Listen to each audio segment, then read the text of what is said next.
Boxing on DAZN, sponsored by William Hill.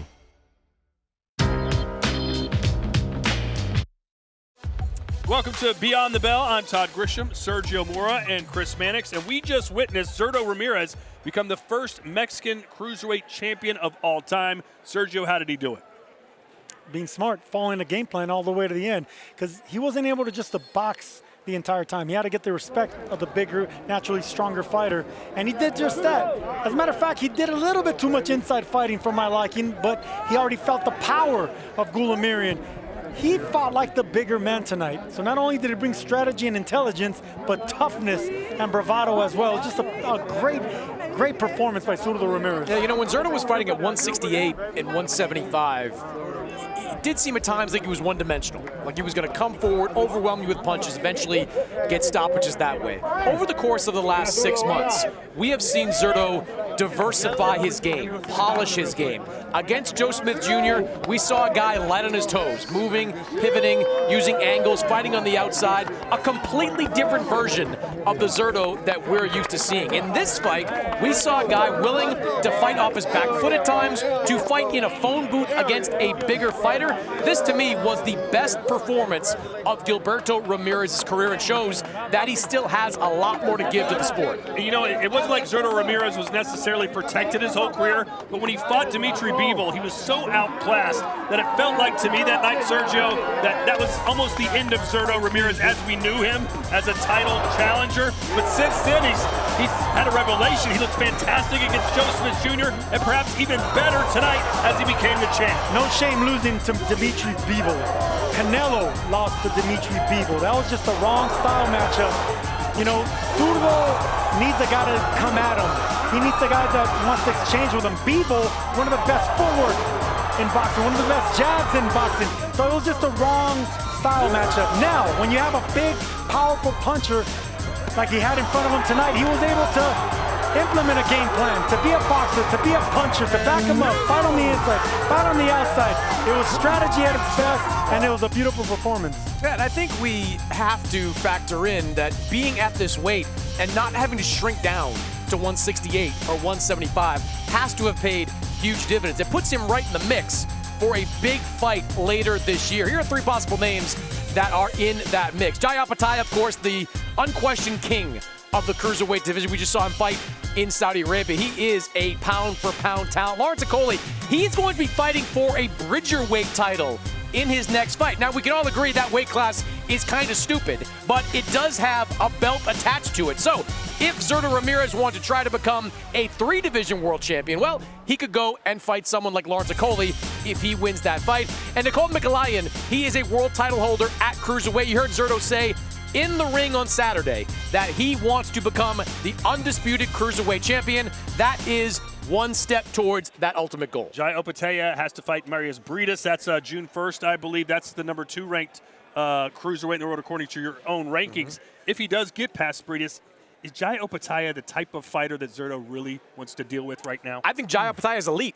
Right? He's top 10, pound for pound. He is a big-time talent, a prodigious talent. But to be the man, you got to beat the man. And Jai Opetaia is the man right now in the cruiserweight division. How fun would that fight be? The athleticism and the power of Opetaia versus the activity and just raw strength of Zurdo Ramirez. That right now, maybe it's not 1 versus 2 at cruiserweight like we're going to see in June, but those are the 2 biggest names right now in the cruiserweight division. That's 2 guys that have to be on a collision course. So a fantastic performance tonight by Zurdo Ramirez. In our co-main event, we saw the return of Alexis Rocha, and Sergio, he basically told us he had to get a knockout this week or he was going to be furious with himself, and he got it. And for a while, the knockout was eluding him because he was you know what? We got to give Lawson credit. It wasn't eluding him. Lawson was fighting him off. Rocha was overloading on his punches too much, looking for the knockout. And when you go looking for the knockout, you don't get the knockout. But credit to his corner, Hector Lopez. You know, he got on him. He told him what he needed to do. He told him to get more aggressive, and that's what he needed to do against Lawson.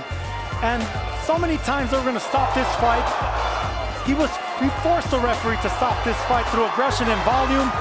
I would like to see a little bit more body shots because that's what Rocha is really good at. Maybe doubling up on right hooks, maybe using more speed and alternating his power. But all in all, he got the knockout, and he came back with a solid win after getting knocked out in his last fight. Yeah, and I think if you're going to poke holes in this performance by Alexis Rocha, and you kind of spin it forward to a degree, like he wants to be on the world stage. This guy, he fought Frederick Lawson, a durable guy, but he is a C-level fighter at the moment. And the last time we saw Rocha in with a B-level guy, Giovanni Santillán being an example of that, it didn't go well for him. So I think there has to continue to be evolutions in Alexis Rocha. He can't just rely on his power to get guys out of there early on. He has got to be more of a body puncher, multi-punch combinations, a little bit more from him as he tries to work his way back to that world level. Yeah, and in his last fight against Santillán, he was beaten down. Those are the words that you chose, Sergio. But in his post-fight interview, he said that's the fight he wants. He wants his redemption.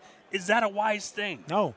It's not wise, and sometimes you're too tough for your own good. And that's when you gotta let your fighter know that being that brave is gonna get you in trouble.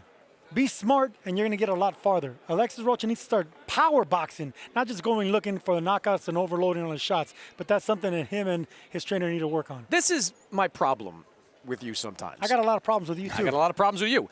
If this was you, and you were beaten that way by Giovanni Santillán, you would have been standing there in that ring saying the exact same thing. You would have wanted your get back. You were just as competitive as Alexis Rocha. You would have wanted that exact same opportunity. I can't begrudge Alexis Rocha for that. And look, Santillán beat him down, knocked him out. I get that. But Rocha landed some good shots in that fight as well. I don't think the talent gap is that big between Giovanni Santillán and Alexis Rocha. Maybe it doesn't need to happen next, Sergio, but I think it needs to happen before the end of the year. Here's your chance to say you want to get that one back against Daniel Jacobs. Nonsense. I would actually retort, Chris Mannix. I would actually, think about this instead of thinking about, with my toughness. That's nonsense. You're a competitive. I want to say cojones. Can I say cojones? You can say cojones, yes. Toughness, cojones. Yeah, I don't think with those. You are a competitive guy. You would have wanted that. You cannot tell me that you wouldn't have wanted that get back if you were in the same position. I'm a smart, competitive guy, but this isn't about me. Let's be calculated in our risk, ladies and gentlemen. Well, we are not going to risk anything until next week when we're in Las Vegas. He'll put all his money on the roulette table, as he always seems to do, but he wins. I don't know how it's possible. Hitchens versus Lemos live Saturday, April 6th. For our producers, Bob Torrens and Chris Glanville, and our director, Jeff Clark, Chris Mannix, and Sergio Mora, I'm Todd Grisham. So long from Southern California. We'll see you next week in Las Vegas.